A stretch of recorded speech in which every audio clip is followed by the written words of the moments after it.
আল্লাহর নবীকে তীর ধনুক তলোয়ার থেকে বাঁচানোর জন্য বুখারীর রিওয়ায়াত হযরত আবু দাজানা রাদিয়াল্লাহু তাআলা আনহু আল্লাহর নবীকে হেফাজত করার জন্য, যেন আল্লাহর নবীর শরীরে যেন তীর বর্ষা এইগুলি না লাগে, এই জন্য উনি কি করলেন, আবু দাজানা রাদিয়াল্লাহু তাআলা আনহু উনি রাসূলকে এইভাবে আঁকড়িয়ে ধরলেন। পিঠ ছিল কাফেরের দিকে, উনার চেহারাটা ছিল আল্লাহর নবীর দিকে। চিন্তা করে দেখুন, এই মুহূর্তেও আল্লাহর নবীর সাথে বেয়াদবি হয়ে যাবে, আল্লাহর নবীর দিকে পিঠ ফিরাইয়া তীর ফিরাবে, এটা সহ্য করলেন না। এই জন্য তার পিঠটাকে কাফেরদের দিকে দিয়া উনার চেহারাটাকে আল্লাহর নবীর চেহারার সামনে দিয়া উনি লুকাইলেন। মুহতারাম হাজিরিন, হাদিসের মধ্যে আসছে ওই আবু দাজানা রাদিয়াল্লাহু তাআলা আনহুর চেহারার মধ্যে, উনার শরীরের মধ্যে 70 থেকে 80টা তীর বর্ষা তলোয়ারের আঘাত ছিল। মুহতারাম হাজিরিন, কোথায় পাবেন সেই আশিক রাসূল?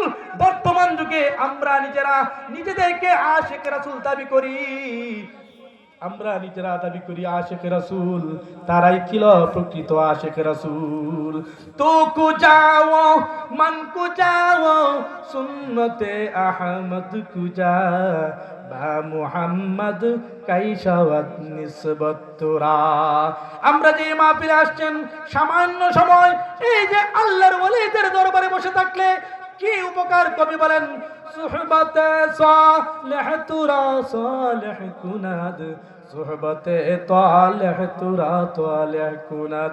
এক জামানা সুহবতে বা আউলিয়া বেহতর আজ সদ সালে তোতে বেরিয়া, বেহতর আজ সদ সালে তোতে বেরিয়া।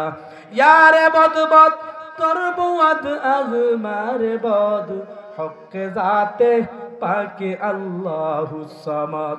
ইয়ারে বদ আরতুরা সুয়ে জাহিম, यारे नेकू गिरे ताया बिनाइम, यारे नेकू गिरे ताया बिनाइम।